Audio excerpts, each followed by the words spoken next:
Right, now we come to mission 9. Now, once again, playing as V would be, well, quite a bit simpler, especially compared to the last mission where, well, I had to went through one of the toughest boss fights in the game. But anyways, yeah, we're playing as V again, so this would be more of a walk in the park. And in the couple of test runs that I've ran through, I unfortunately came to the conclusion that I actually don't have much to talk about in terms of like tips or strategies for this. Well, it's mostly because, well, I'm really not that great with V, so my the way I play usually is just spamming the dodge and Griffin attacks. So yeah, once again, with that level of skill in mind, there's really not much to recommend other than the things that I've already said like multiple times throughout mission 4 and 5. So anyways, we're just going to walk through this, and I guess unfortunately there's going to be a lot of rambling about something unrelated or something. But yeah, let's just get through it. Now, one thing I would like to point out is that in this mission, where we're going through like a cemetery of sorts, these like coffins, they actually like dormant enemy spawners. Like if you break those, it will spawn an enemy. Let's see if we can just not touch it at all. Oh, as you can see, after I break it, it immediately spawns the enemy. So that's kind of like a that's the unique gimmick of this mission, sort of. Now that being said, now in theory, I think you can just leave those coffins alone and never spawn them. But in V's case, I think it's really difficult to sort of aim your attacks properly, especially when there are like so many aerial attacks for Griffin. Yeah, it's really tough if you want to sort of leave those coffins alone and beat less enemies. But once again, I don't think it's really necessary. So, anyways, this is, I think, in the original like difficulty, this is the first time we encountered the Behemoth, and this is fighting as with V, which is actually quite odd. I think like. The Behemoth, I think a big gimmick of his is that you can parry his attacks in the second phase. Like whenever he uses his mouth tentacles, like you can parry those attacks. So, but in V's case, it's quite difficult to parry. So I don't know, maybe it's just me, but like my experience with V's parrying, I guess like I would have to sort of give you a bit of a premise or context about why I think this way, but now when it comes to parrying or like, well, I guess mostly parrying attacks in this game, comes down to I think two things to consider, like the timing of your parry and the positioning of it. Now, the timing obviously is to, well, clash your attacks with the enemy's attacks at the right time, which is, well, the fundamental concept of it. And the second thing is positioning, because, well, you have to clash with an enemy attack, which means your hitbox has to collide with his at the right time. So, and in V's case, the problem with V, I think, like most people like to talk about how V doesn't have enough damage, which, like, comparatively might be true. Like if you compare with like Dante's SDT or Nero's Breakers, yes, V's damage is, well, visibly, noticeably less so, but I think the most, like, quote-unquote problematic aspect of V's gameplay is that timing and positioning, these two things are really difficult to do as V. Now, as you probably noticed when playing as V, Shadow will just try to run to the enemy that you're locked on, and then he'll start to, like, circle it. So in that sense, if the enemy is trying to attack V instead of Shadow, when sometimes Shadow will circle around or behind the enemy, that makes the parrying like a real nightmare to pull out. Like, it's really difficult to do any parry if Shadow is at like the wrong corner of the enemy. Oh, uh-oh. Oh. Anyways, let me come back to the present for a second. Now, these two guys exist because they would like to give you some DT to break this wall, actually. Now, if you didn't break this wall, I think in if your first playthrough, if you didn't know, you'll have to like circle through this other side of the cemetery to get through to over there. Which is, well, it's not that hard, but there are a few more extra fights that you have to do if you do that. And in this case, I don't see much value in doing extra fights. So as V, I'm just not going to do that. So instead, we're just going to jump right through this hole. And I think the other Behemoth will like despawn once I trigger, yep. Once I trigger this fight, that Behemoth despawns and we get to keep our style rank. Once again, this is the concept of like chaining together smaller fights, as I've demonstrated in the last mission. But anyways, in this one, it's not that important. You won't really have that much issue in terms of like style points, so you can safely just like not really think about it if you aren't like comfortable doing it.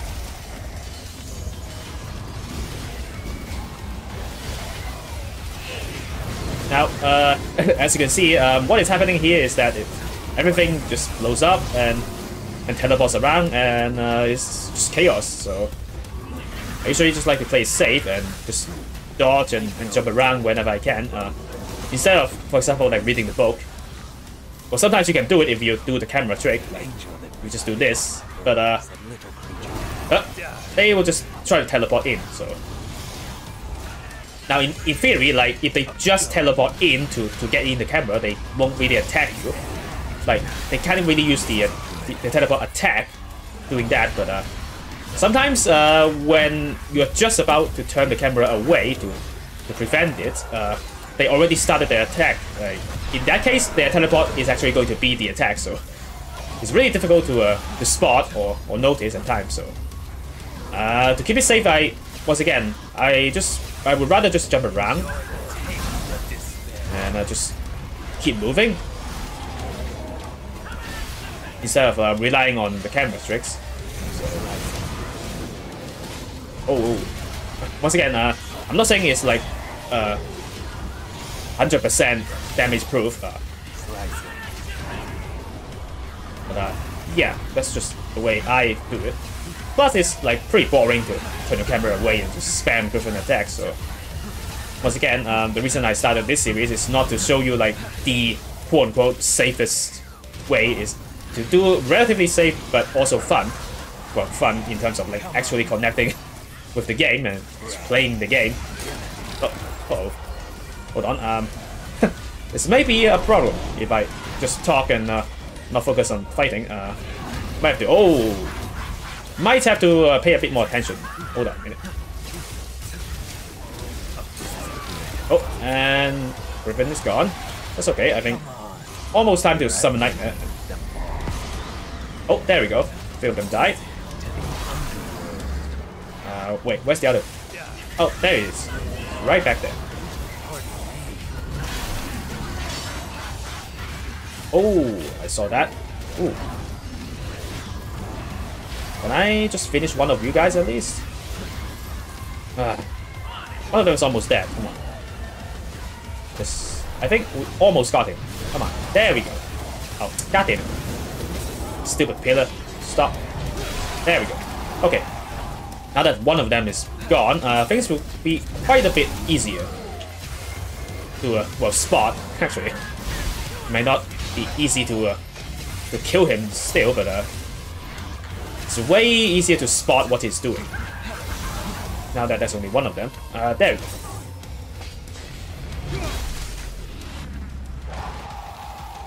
By the way, these like cool finishing animations, as you can see, they're quite long, and V is vulnerable during all of his like finishing animations. So, in case like one of those commanders like Judeccas try to teleport in and like stab you when you're finishing off another enemy, you're basically just stuck doing that. The only way out is to DT, But if you already had Nightmare summoned or you didn't have enough for DT, you get screwed. So yeah, that's also a thing to keep in mind when fighting Judeccas as V. Or I should say fighting enemies while a Judeccas is still alive as V. So once again, as I mentioned in the previous episode, these things are basically like your DT refill stations. So you can do a bit of that. Now, arguably speaking, as V, you don't really directly get health back by going into Devil Trigger mode. So in that sense, refilling DT isn't as beneficial or like advantageous, but still, having a lot of DT means more Nightmare time, and that is also quite crucial actually. Now entering this fight, these two like what was it, Hellbats? I forgot whether their name is Hellbat or Pyrobats, but these things are also arguably quite troublesome to fight as V. Oh god, that was lucky. Arguably speaking, it's a bit hard to reach them. I mean, you can use the Burst Stinger. That is true, but the Burst Stinger sometimes misses, in case you have never really taken a close look at them. Sometimes they miss. I mean, if Griffin, if Griffin is at the wrong angle, if he's like too close to the enemy or like right on top of it, sometimes the Burst Stinger just misses outright. So it's quite trouble at times, really. Oh, anyways, there we go. Now that I've finished off those guys, things get quite a bit more manageable.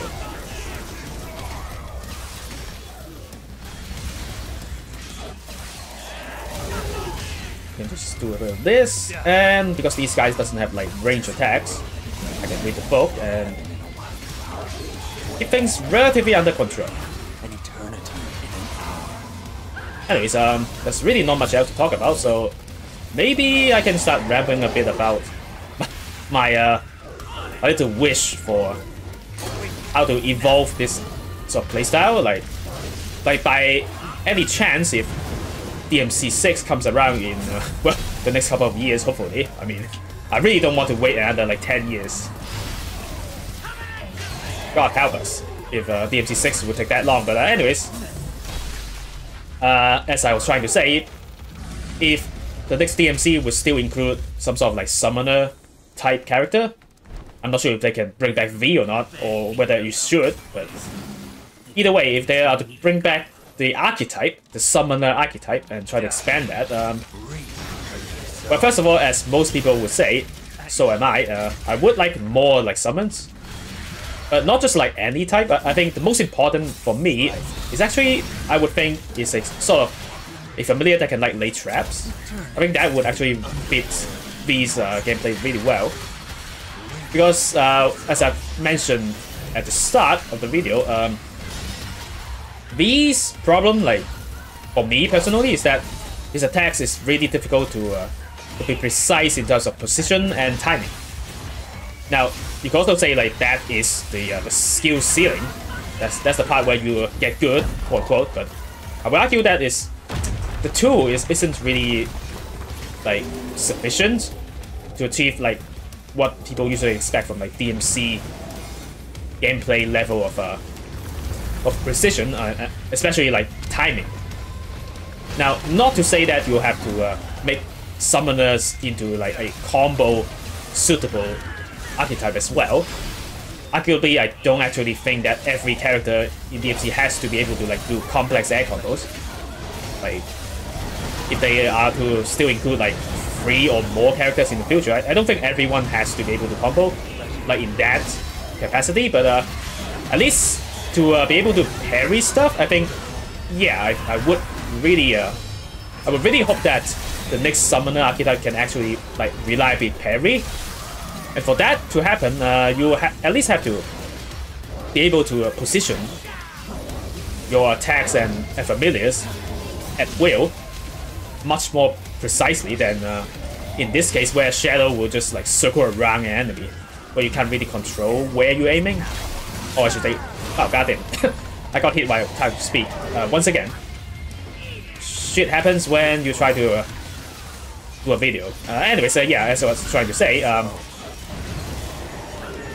what I would really hope for is a sort of trap character where you can stop or like really slow down enemy movement, or like at least like just sort of trap them in a spot where they can still maybe do their attacks, but they are like stuck on the ground at one spot. And the fact that your familiar can like attack at the angle, like at a specific angle that you designate them. I'm not sure how they would do that, but yeah, in terms of my take on quote-unquote improving the summoner character is that you will have to find a way to sort of adjust to having a bit more precision or control for the angle of your attacks and the timing.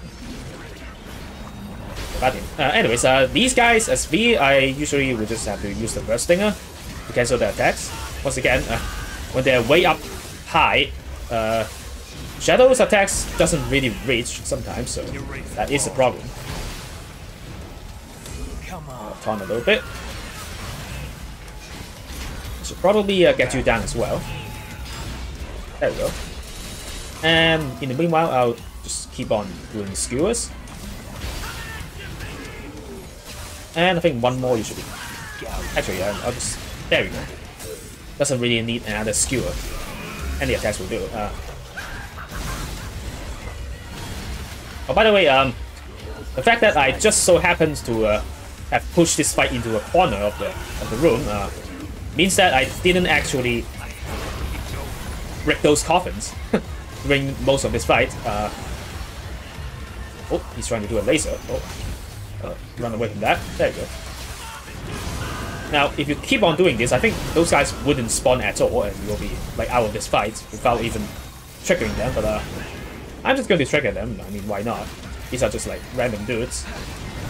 I can get a bit more style points from them. I think the other one is actually, yeah, he's almost dead. Let's just finish him off first. Let's do a skewer. There we go. Push him to the ground, and another one should finish him off, hopefully. There we go. And now it's just free time dealing with combo buddies. And yeah, speaking of like familiars that can like lay traps, I think Nightmare would have been. I mean, Phantom would have probably been the best choice for like the trap familiar archetype. As we all know, Phantom kind of switched sides. Like he went to a different franchise. He followed Kamiya to Bayonetta, so kind of can't get it. Oh, I mean, arguably, that's just like it's not really true in a sense. I think in the Visions of V manga, the one that they released as like a side story to DMC5, like to tell the story in V's perspective. That one's it's pretty fun. It's got some good quality to it.